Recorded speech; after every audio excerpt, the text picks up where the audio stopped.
I'm Tori Cruz, and today I'll be demonstrating neuromuscular control. The desired effect of neuromuscular control is to improve their dynamic stability. My patient is a shortstop for baseball. So first you'll want him in his ready stance, and you will perturb the body in different directions. As a progression, the patient will close his eyes in his ready stance, and again you will perturb the body. Thank you. Now we'll be doing a PNF strengthening technique. Today we'll be doing repeated contractions. This is used to improve any weakness in the contracting muscle. So first you'll want your patient sitting as shown here. You'll want one hand stabilizing above the knee joint, and then the other is at the distal portion of the limb. As the patient extends their leg at the weak point of the range of motion, you'll apply a quick stretch. Ready? Push, push, push, push, push, push, push. Now we'll be doing the slow reversal. This is to improve active range of motion and the reciprocal timing between agonist and antagonist muscle groups. This is a U and I one technique. So as I'm placing my hands here, the patient and I will resist each other throughout the entire range of motion. So go, go, go, go, go, go, go, good. Up, good, and back down. Okay. Now we'll be doing the slow reversal hold. This is to improve strength at a specific range of motion. First, you'll have the patient lean as shown here. You'll have one hand on the wrist to move the extremity, and then the other hand at the elbow to stabilize. The patient will be completely relaxed in your hand. You'll put them into one point of the range of motion and resist for 3 to 5 seconds. Go ahead, push, push, push. Good. Patient will then relax. You'll switch them to the other end of the range of motion, and again have them resist for 3 to 5 seconds. Push, push, push, push, push, push, push. Good. Hi, my name is Arna Demers. I am a student here at Texas Lutheran University, and today we're going to be going over D1 and D2 patterns. So first one we're going to be doing is both of these both increase range of motion as well as increasing strength and increasing functional activities in the upper extremity.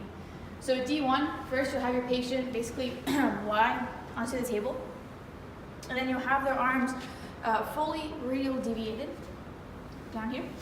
And basically we're just going to be taking the patient through the motions. So first you're going to ask them to flex their fingers as well as flex their wrist as they come up, and then flex their arm all the way up towards the top of their chest. And then what you're going to be asking your patient to do is fully extend their fingers as well as their wrists and turn out. And as they're turning out, and exactly where you started off. Then you'll then ask the patient to do that motion by themselves, so go ahead and do it. Flex, good. And then extend fingers and wrists, come back down, and good. So then we will be adding resistance to this motion. So basically, you'll have your fingers basically just cupped right around here, and have your other hand stabilizing on their elbow. So ask them to flex their wrist and their fingers. As they're doing this, you're going to add resistance. Yep. And then you're going to place your hands towards as they put their resistance back. Go, go, go, push, push. So the second one that we're going to be doing is called D2. Same thing with D1. This is for increasing range of motion, strength, and then increasing in their function activities. So first, you'll have your patient laying on the table, and then you'll have them ulnar deviated. And as we go through this motion, basically you're going to show your patient what this motion does. So basically you're going to have ulnar deviated with flexing their fingers, and then the wrist, and then they're going to come up over their chest, and right here into their pocket. Now when they come back, basically you're going to ask them to extend their fingers in the wrist, and as they come back, they go back to the original position of elbow flexion and ulnar deviation. So the next thing you're going to ask them is to do this motion on their own. So go ahead and do that motion, curl, and into the pocket, good, and then extend your fingers and wrist, and out. Good. So then we're going to be adding resistance to this motion right here. So first, we're going to add resistance here. And then they're going to go ahead and just curl the fingers and the wrist, adding resistance while doing this. Adding resistance as well. Good. And then switching your hands as they come back. So go ahead.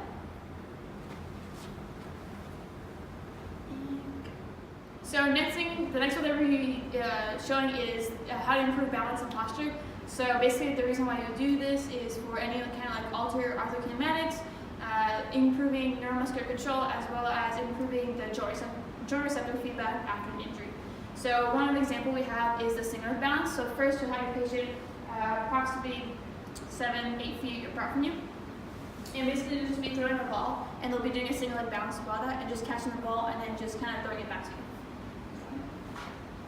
And make sure while you're doing this, you're putting your patient into a vulnerable position. So throwing it at different directions so that they can have feedback from their muscle. And now progression to this would be adding a foam pad or adding kind of an uneven surface. So adding a foam pad.